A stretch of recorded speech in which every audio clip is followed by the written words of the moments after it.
Welcome to Real Estate Coaching Radio, starring award-winning real estate coaches and #1 international best-selling authors, Tim and Julie Harris. This is the #1 daily radio show for realtors looking for a no BS, authentic, real-time coaching experience. What's really working in today's market, how to generate more leads, make more money, and have more time for what you love in your life. And now your hosts, Tim and Julie Harris.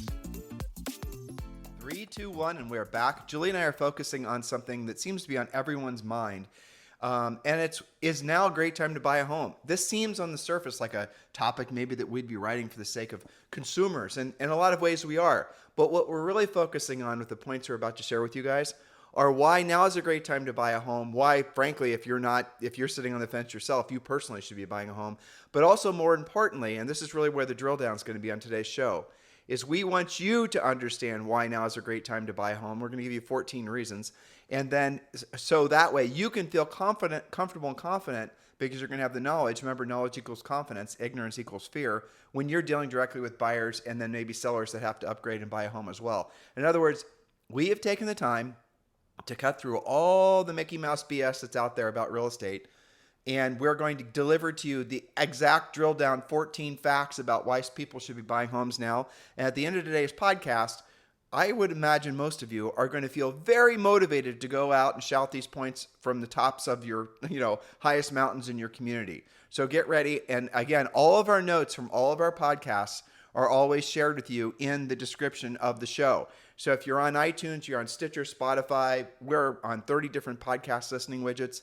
And of course, over on YouTube, just scroll down and you'll see the show's description there. In addition to that, you're also going to see a link that we put up there so that you can join Premier Coaching. Now, remember with Premier Coaching, you can join for free, and that does give you instant access to our daily semi-private coaching call with the Harris Certified Coach, in addition to all the information that's available on the first level. So scroll down and definitely read the notes, cut and paste the notes, use them for whatever you would like to use them for. As a matter of fact, you could use these notes for maybe creating a bunch of social media posts that are consumer facing. If you're a team leader, a broker, an office manager, you could use these notes to educate your agents. All kinds of different benefits from this information. But most importantly, while you're there, definitely join Premier Coaching. The link is there. It's free. There's no risk to you. And this will definitely give you the direction, the motivation in your business that everyone needs, especially in this market. So listeners, are you wondering how to actually speak with your buyer prospects? What about your listing prospects who are also buyers?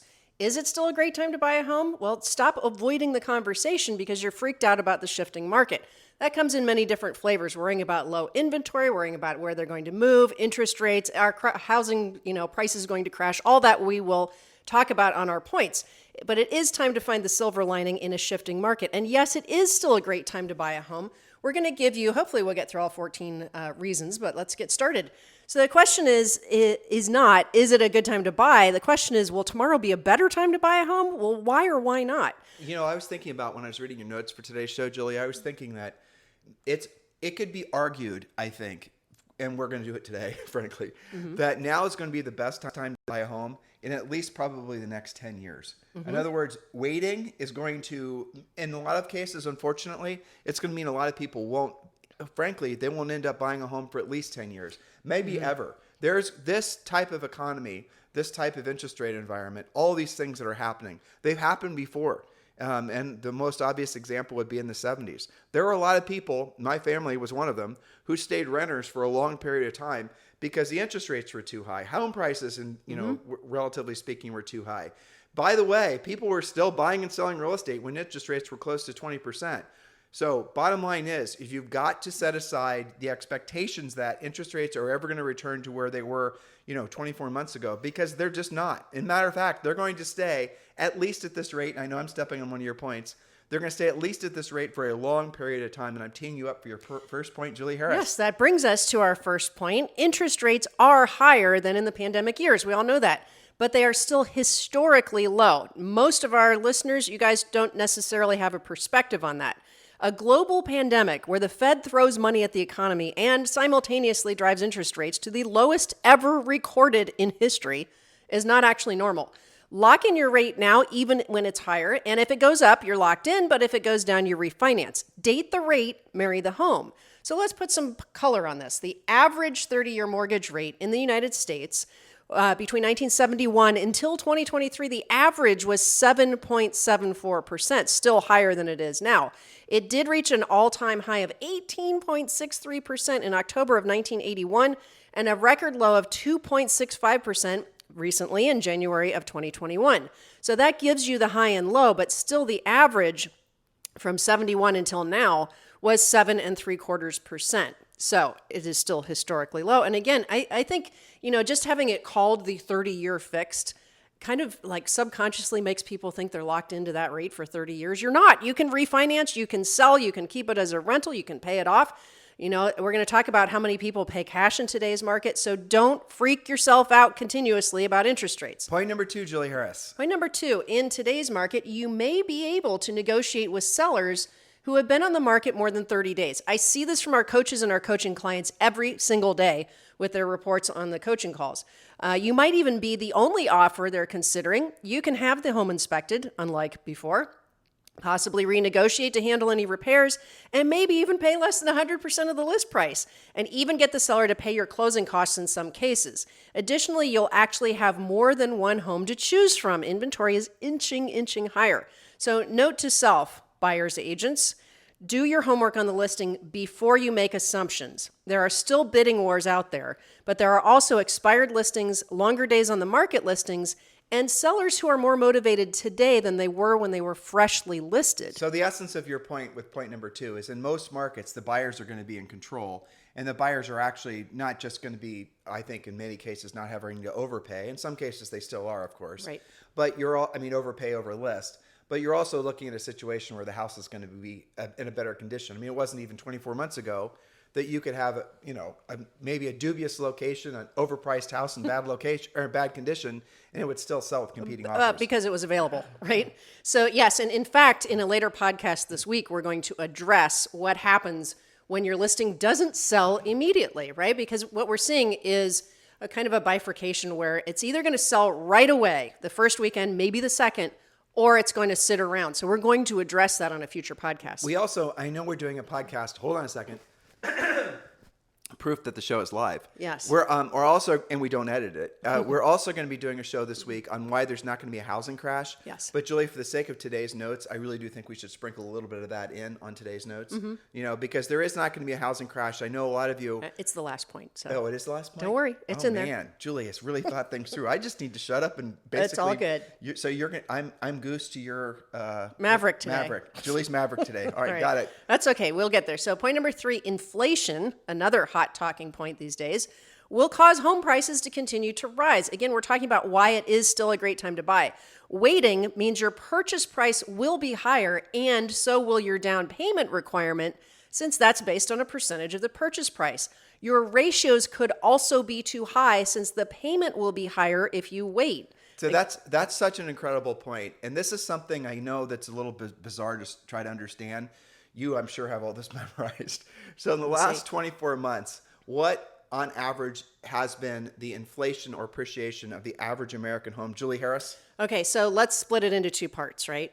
Between 2020 and 2022, so those were pandemic years, both 2021 and 22. We really had 3 years of pandemic.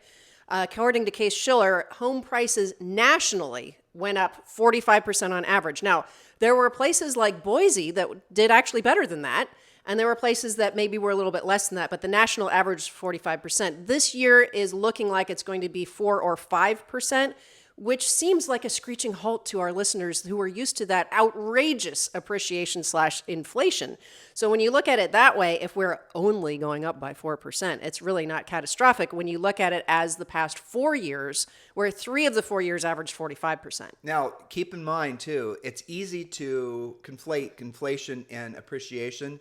And just for the sake of this podcast, we'll just treat them both the same because the end result is the same. The house costs more money. The growth rate of the home price. Exactly, the growth rate of the home price. So if you're, using Julie's example and you're borrowing money to buy a house, and let's say the interest rate's 7%, right?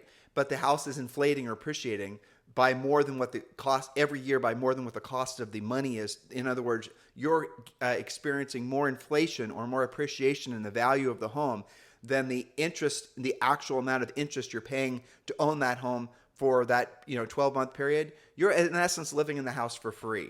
And that's something that's really, really important that everybody understands. Matter of fact, here's a kind of a crazy thing. In the last 2 years, because of all the inflation or appreciation, you have seen and this has happened before, where you were getting paid to own a home. Literally, you were on the upside. You weren't just breaking even. Right. In this scenario, worst case scenario, I would say you're going to be breaking even. In this inflation that we're seeing, have you noticed, guys, that none of the talking heads are talking about inflation rate actually falling? Have you noticed that they're no longer looking for some sort of return to where prices were? It's because the inflation is now baked in. And if anything, and again, we're not going to meander too much. If anything, the inflation is going to not just stay the same, but in many consumer items, the inflation rate is actually going to increase. If you guys dig down a little bit, you're going to see everybody, every manufacturer, every damn thing that you can possibly buy, the price has been increased. When inflation originally started kicking in a couple years ago, what you saw were manufacturers of anything. What they were doing is they weren't raising their prices. They were reducing the quantity of what they were selling. That's when Cokes got small. That's called shrinkflation. Right. What they did is they were selling for the same price, but they're selling less of what you were getting prior. You didn't necessarily register in your mind that the Coke can was something the size that a Barbie would hold, but Right. That's what they were doing. And what they were doing is waiting out to see if the inflation rate would go away. They weren't doing it to be greedy. Don't believe all that socialistic propaganda. They were doing it because they had to maintain margins to stay in business, and their cost to produce the products had increased because of inflation. They were trying to absorb that inflation by reducing their profits, and then when that didn't work, then they were trying to obviously reduce the quantity, not the quality, but the quantity of what they were selling. But now what you're seeing is not only have they reduced the quantity of what they were selling, but now they're actually having to substantially increase the price. I've seen that. I read all kinds of different, prices of things, and the cost of furniture, the cost of cars. Sure. Car manufacturers now, for the second year in a row, are increasing prices by 5 to 10% year over year. So if you bought a car 2 years ago, I bet you that car is worth exactly what you paid, because to replace the car with virtually the same car, yeah, you're going to be paying a lot more. So you're seeing a lot of this is all while the economy and all these businesses settle into the new reality of inflation. And again, it looks like there's going to be the Fed has been talking about not raising rates anymore, not doing all the rest of these things. And what is that going to mean? Ultimately, they're fearful that there's going to be some sort of really nasty turn in the economy, and that would be something that would be cataclysmic. Cataclysmic. Thank Yes, you. indeed. Yes. And they're trying to avoid it. So there's a good chance that they're actually going to start printing money again, and then, believe it or not, lower rates, which will create more inflation. Yes. So point number 4, if you or your buyer prospects are paying rent, keep in mind that you're paying 100% interest, building zero equity, and you have all of the risk. So is that better to buy or better to rent? I would say it's better to buy. All right. Point number 5, as one of my coaching clients says, all roads lead to transacting. I have to say, though, in not every scenario is it better to buy than it is to rent. There are, I think, unique circumstances that people might find themselves in. And Well, let's talk about that for a second. I would say a temporarily relocated executive who may or may not have job security going forward 12, 24 months out. Maybe they're trying out a new position. Military folks that may be deployed and will be away. I'll disagree with you on the military one. No, You think because it's better just to own? Because you and I have had plenty of coaching clients and people in our EXP group that were military, specialized in military. And what a lot of the military guys do is they go from base to base to base. Mm-hmm. They buy a home, they keep it, and they rent it. Fair enough. And then when they go to retire at the ripe old age of usually around 40, they've built this really nice, impressive real estate, portfolio. True. So I'll say where you, I think, hit the nail on the head when there possibly could be a temporary move in it's not a permanent position. Mm-hmm. But I'll say really where the bottom line is it depends on the price point of the house. I would agree with that. So you can't, if the price of the house makes it so that to cover the cost of the house, if you were to try to rent it out, you'd lose money. That's really where it starts to get a little bit dubious. So expensive real estate, really expensive real estate, you might be in some cases better off if you do rent versus own. Sure. I think everybody has to run their own math. And if you're a Premier Coaching client, you do have a rent versus own calculator on the website. Right. But the irony, again, of upper end buyers and upper end sellers is they're not really that concerned. I like Rob Johnson, I'm thinking in Greenwich, Connecticut, we've coached for years. his average sale price has got to be $5 million.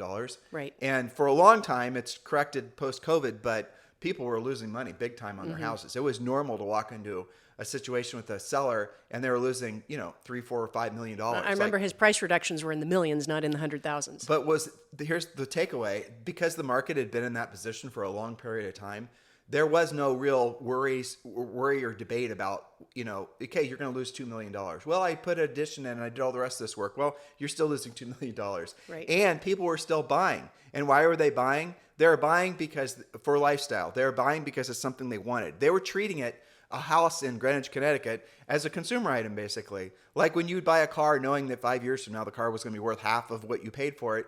That's kind of how they were thinking of real estate. But remember, this was a very, very upper end.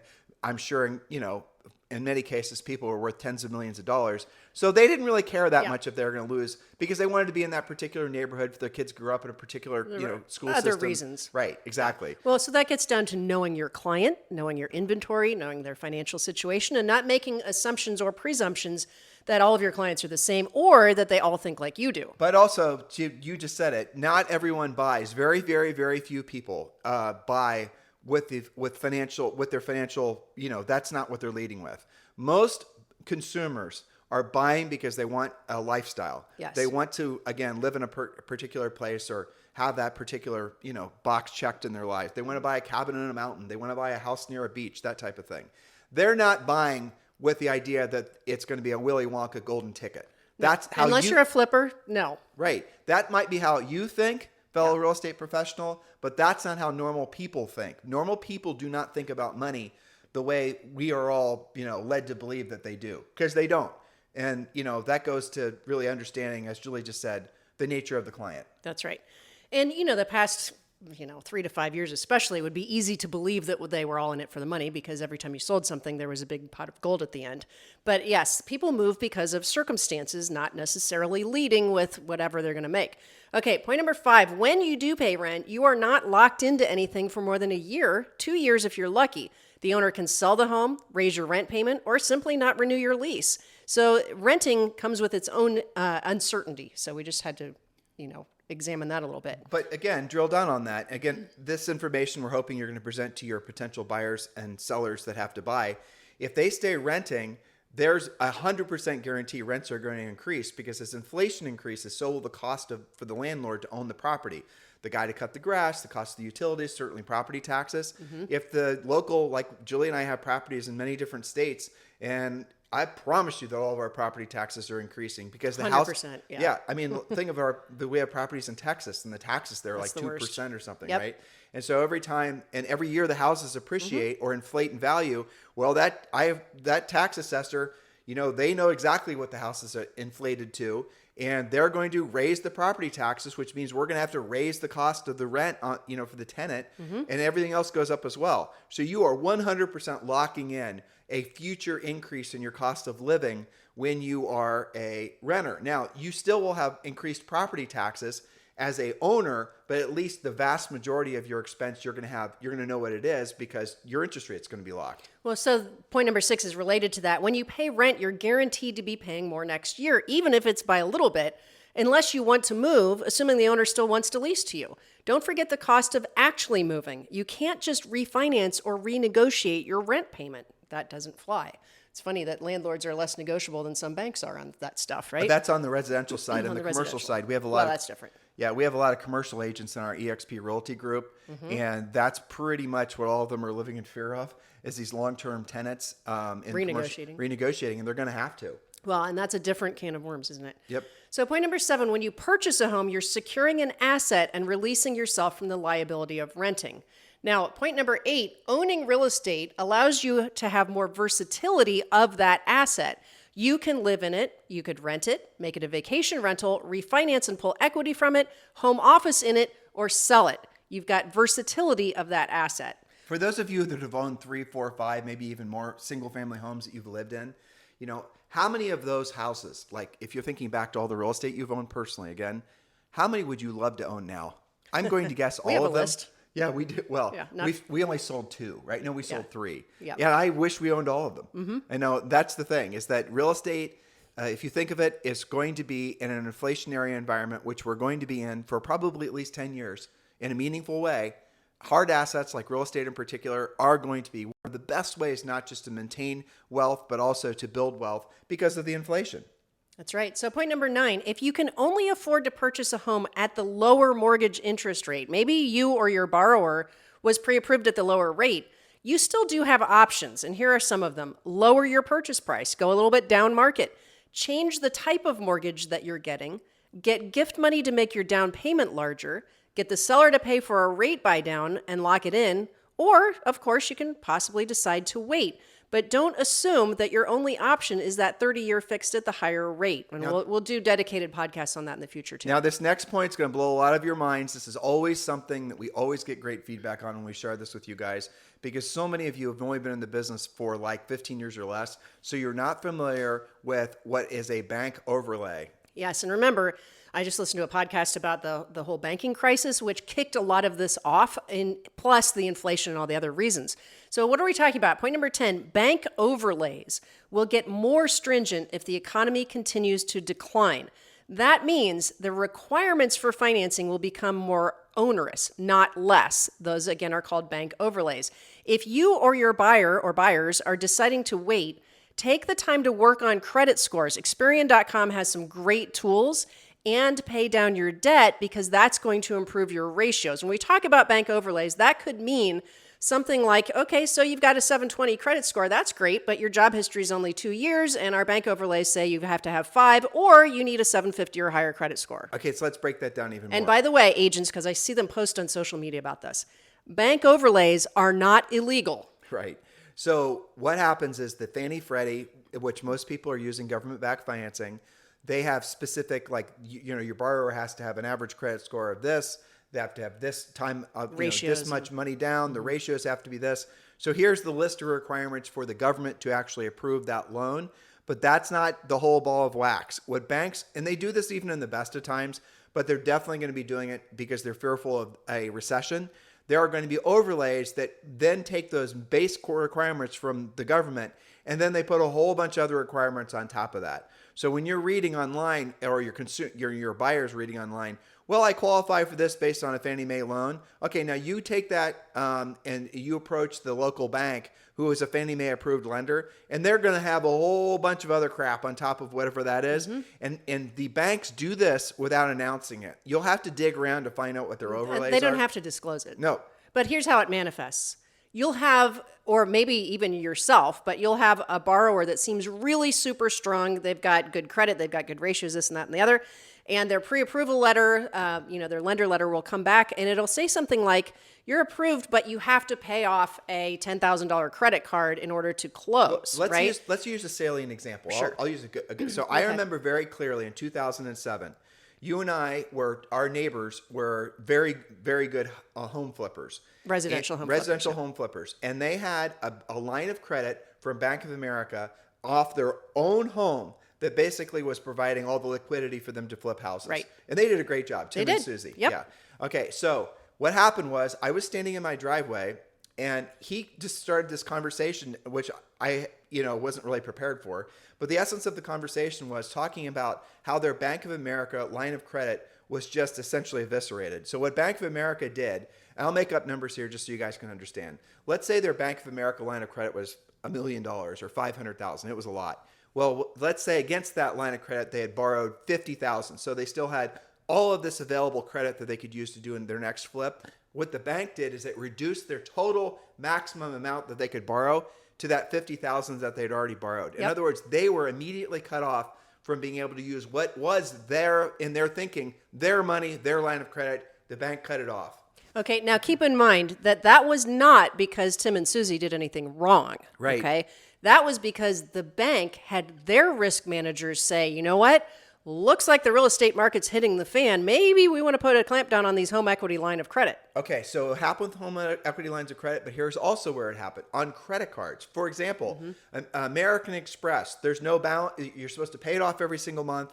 There's no limit, right? Well, guess what American Express did to a lot of real estate agents? If you were in the real estate business, they knew it. And what they did is they would absolutely positively put a maximum amount that you could charge on the American Express card, even if you had stellar credit, even if you've been making your payments online. So let's say you run your business through American Express and you run all your personal life through American Express. And let's say you run, 20, 25,000 through every single month.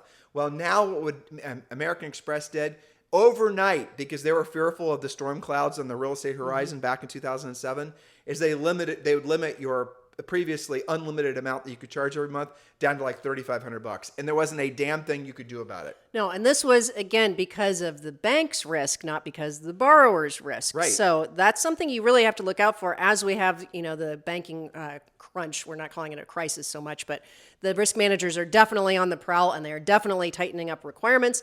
You will be affected by that by credit scores, ratios, amount required down, type of loan you may or might not be able to be approved for. So if you're taking a pause, or your buyers are, it's a great time to work on credit scores and to pay down debt and to really run your own ratios. Or get off pause and get back to Or work, just because die. things most likely are going to, be tougher loan-wise. I just don't see how that's... 100% true. It's already happening. Yeah.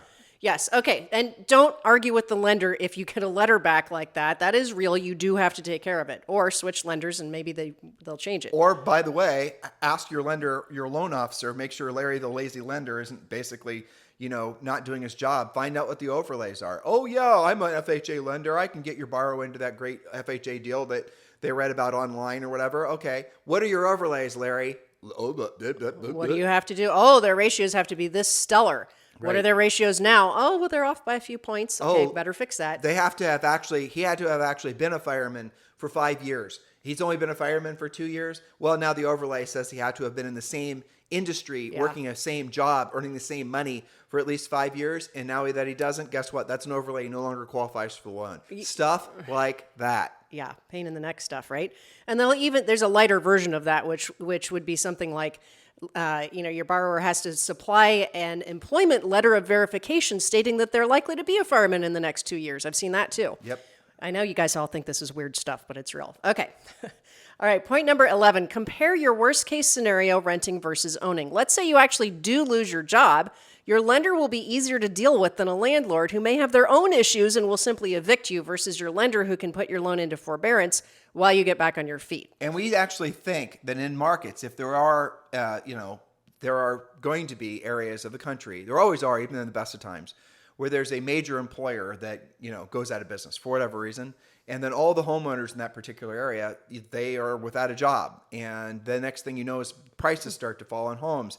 And then, the foreclosure waves start happening. That is inevitable. That'll happen in the best of times. That's just the nature of, housing and real estate and the economy. And that is point number 12, if you read that. Okay, I will. And what I'm leading into here is we already know, and Julie's about to read point number 12, we already know exactly how the government is going to force the banks to treat people that are experiencing hardship and an inability to make their payments, and that is point number 12. Most homeowners can temporarily pause or reduce their mortgage payments if they're struggling financially. Forbearance is the word. Forbearance is when your mortgage servicer or lender allows you to pause or reduce your mortgage payments for a limited time while you build back your finances. And in most cases, your credit score is not harmed by that. The key here is that you, or whoever is, experiencing that, your borrower, the homeowner, has to actually communicate with the bank. You can't just expect them to do that. But yes, and how do we know this? Because of, that little black swan event that we just had called COVID. Right. Where this was tested, and we know how that reaction is going to be. We know what the banks are going to do. We know how they're going to act. We know how the process is going to work. A lot of you were listening to us back when COVID started and they started doing this forbearances. And Julie and I were shouting to the highest mountaintops, absolutely positively put your mortgage into forbearance. Absolutely do it, even if you have no financial worries, because there's zero downside. The unpaid interest in the loan goes in the back of the loan, but then you at least can save the money, put the money in a bank account and save the money that you would have otherwise been making towards your payment. You're not taking advantage of, you're not going to not pay. You're going to pay when you go to sell the home. They don't recast the loan. The payment stays the same. And you are reducing your monthly overhead by whatever your house payment was for at least 12 months. There is no downside to that. That is exactly what the government is going to do if there's any sort of regional recession, or in some cases where there's, a real housing problem. They will absolutely allow those people to put their homes in forbearance. For how long? Well, we know what the real number is, or the real amount of time. Indefinitely. How do we know? Because that's what they did before. There are still people to this day, after COVID is, in the rear view, that still have their mortgages in forbearance or only making partial payments. Nobody wants a housing crisis, much less the government. Okay. Point number 13, owning a home or several is a forced savings account. Most people have their greatest store of wealth in the form of home equity. Over time, it is still the greatest investment you can make with the most versatility. How do we know? NAR chief economist Lawrence Yun said, quote, a monthly mortgage payment is often considered a forced savings account that helps homeowners build a net worth about 40 times higher than that of a renter. I looked that up. That is absolutely true. So, and yet it is fascinating to me that there are so many people out there that essentially the socialists or the Marxists out there who don't even know that's really what they're preaching, who want to have some sort of nationalized housing where somehow there's an inequality in housing, and why is it that some people have all this and some people have all this and all the rest of it. There always are inequalities. There are, especially in things, like in real estate, there's always going to be there's always going to be people that can rent and never can buy. That's just the nature of it. My family was one of them until they finally bought a house. And that's always going to be a problem. It's always going to be a challenge. There's always going to be people that are always going to feel like they're the haves versus the have-nots, or the have-nots versus the haves. So you got to be watching how every time there's any kind of even remote, I'd say smoke on the horizon, where all these doomsdayers come out of the woodwork and they start preaching that there's going to be a housing crash, preaching that somehow it's the end of the American dream of owning a home. Where they get their information from is always dubious. They make it up because what they're trying to do is convince you, for whatever their motivations are, that America is on its heels, or the best years are behind us, and all the rest of it. Julie and I have been noticing, and of course it makes sense because the nature of the economy right now. We've been noticing that there's a lot more talk about America's best days are behind it. I'm going to just address that real quick and I'll get back on it, okay? So people are comparing right now what's happening in the United States. And I see this happening from Ray Dalio, for example. They're talking about how it's fall, we are in the twilight of the, American, experiment. And just like previous countries that have been dominant in world powers, there was Spain, there was England, there was Italy, there was, of course, we can use Roman Empire because it lasted, thousands of years. Well, I want you to keep in mind, the United States is barely 300 years old. And so if you're comparing us to these, Roman Empire, for example, that lasted 2,000 years, doesn't that barely make our country essentially a preteen? I mean, barely, really, if that. In essence, yeah. We're just getting started. To believe, and every scenario, if you look at sort of what the parallels were in these previous empires, just using words here, what they had dominance in usually military, they had dominance in other things, but we have so much more dominance on all the most important things in the economy. We have dominance in healthcare. We have dominance in computer chips. We have dominance in military. We have dominance in, by the way, the money supply for the world. We have dominance for the creation of new jobs. Here's another thing. China's going to take over the world, and no, they're not. They have a massive demographic problem. Their one-child policy is actually not, they have a problem with not enough younger people in China. And so they're going to have a big drop-off in consumers in their domestic economy. They're going to have a massive recession that's going to last forever. We don't have any of those problems. We have all the exact challenges. We have too many people wanting to come here, right? And so don't believe that the best days for our country or the best days for you individually are behind you. They're absolutely positively not. And when you hear people that are, pissing in the well, basically, you've got to really stop and ask what their motivation is for thinking and acting that way. And by the way, do make a real effort to avoid people like that, because all they do is they suck the life out of you. Because if you don't believe, this isn't about being an optimist or a pessimist. This is just looking at history, right? If you don't believe your tomorrow is going to be vastly better than today, wash, rinse, and repeat, you're going to do things today that are going to pretty much lock in your tomorrow being worse than today. In other words, if you don't believe that you're in the right industry at the right time in the right country. Everything in your life is aligned perfectly. And if you don't actually feel that way and then start taking actions reinforcing that thought, you're going to most certainly make your future not as good as your past. Do you guys understand? So you've got to be really, really efficient at pruning anybody and anything that is, for the most part, trying to, again, piss in the well. And they don't even use facts. They're not even, when you hear Julie's last point, when you hear all these, foreclosure bros talking their crap, they're not using facts at all. Even if they speak about it confidently, which I think is kind of next door to evil, because they say it with such enthusiasm, it would be easy to believe it. And yet there's not a single fact behind it. Right. They can't back up. And again, this happens mostly in the mainstream media, frankly. When you read about anybody predicting any kind of, fall of the empire or, real estate no longer being the American dream. Okay, why do you think that? Blah, blah, blah, blah, blah. No facts. They're not hitting you with information. And they say things that are nefarious, like, there's hundreds of thousands of homes that are in shadow inventory. Well, why do they call it shadow inventory? Because how are you going to research that? It sounds like something, it doesn't exist, but it means nothing. It's all a lie. And so here's another one. The government's getting ready for huge waves of foreclosures and short sales. Okay, I know you're lying, but now I'm going to ask I'm going to ask a few questions to find out if you're full of shit. And then you ask a few questions, and then the answer is, I'm under an NDA. I can't disclose why I know that. No, you're not. You're lying. You're making it up. It's crickets. Yep. Okay, which leads us to point number 14, last but not least. There will not be a big housing crash. Supply and demand, demographics, forbearances for those who fall behind, super high equity, locked in low interest rates, and low inventory are all reasons you should not expect a precipitous drop in prices. Now, that was a lot wrapped up in point number 14 because we have done dedicated podcasts which really greatly expand on that point. And we're doing another one this week. And we are doing another one this week, which are giving you the top points. Here's the thing. Today's podcast and several this week are to give you talking points. Why? Because knowledge equals power. We've been giving you facts.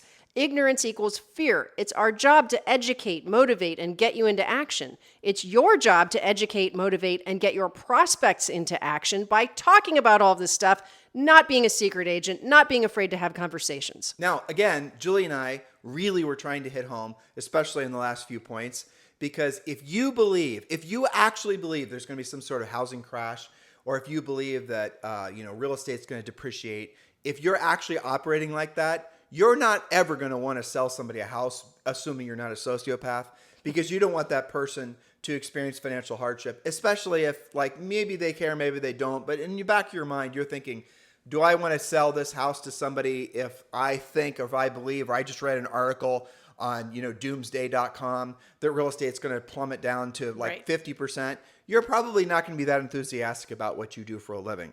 So you've got to be basing your behavior on facts. And I know that a lot of you like to base your behavior on your emotions. Well, the problem is the emotions will always betray you because your emotions are going to change. On this podcast for the past 37 minutes, how frequently have your emotions changed, right? They've gone from, well, that's interesting to, I don't agree with that, to I really agree with that, or I really like their energy and enthusiasm, right? That is exactly why you cannot trust your emotional state, because your emotional state changes all the time. And by the way, it's also easily manipulated. So you need to lean into the fact that most of your prospective consumers are also, essentially emotional yo-yos.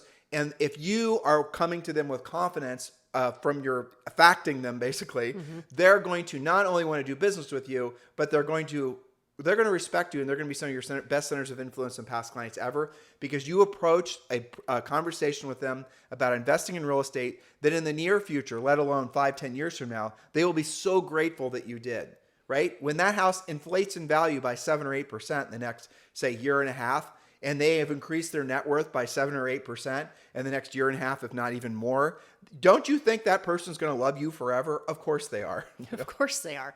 But it's because you're using facts, not fiction. And I want to circle back to something you said at the top of this podcast. We presented 14 points. All of these points could be social media posts, mini videos, certainly phone calls. You need to have these conversations and be ready when somebody says, maybe you meet a prospective buyer at an open house. Maybe they even have a potential listing and they say, you know what? I'm not going to do anything until prices fall. Well, now you'll know how to have a real conversation about that. And it's also, we should have addressed that, but we will on another show this week. So there's a difference between depreciation in real estate, values falling, versus sellers reducing their price.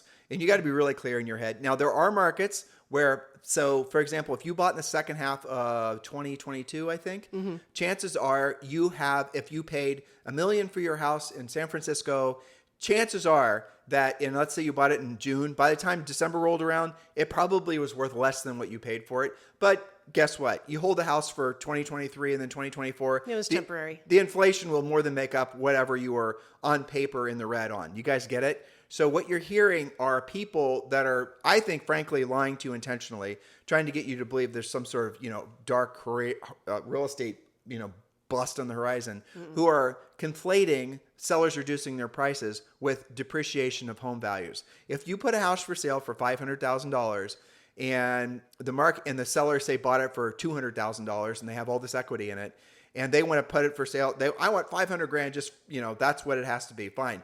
And then they end up having to sell it for, say, $475,000. Did that house really depreciate, or did the seller just have to reposition the house in the market to correctly reflect the buyer's expectations? In other words, did they actually just have to price it correctly, or is there depreciation? So what you're seeing on the headlines is depreciation. The houses people are reducing their prices. So what? They were overpriced. Yeah, we're not talking about upside down here, folks. Yeah, exactly. Yeah, we'll get into that on a future podcast. So now you have your talking points. You have no excuse but to get out there and talk to more people about real estate so you can be more transactional. If you love this podcast, which we know tens of thousands of you do because this is the number one listened to daily podcast for real estate professionals in at least the United States, please do give us a 5-star review on iTunes, and please do include a comment about why specifically this podcast has helped you in your real estate business. We sincerely appreciate it. The 5-star reviews go a long way. Think of it this way. This podcast costs you nothing, right? We're not charging for this. Many people think we should, but we won't. And so the way you can maybe, I think, pay us back, if you want to just use real words, is to give us a 5-star review over on iTunes. We certainly appreciate it. You guys have a fantastic day. We'll talk with you on the show tomorrow. This podcast is a part of the C-Suite Radio Network. For more top business podcasts, visit c-suiteradio.com.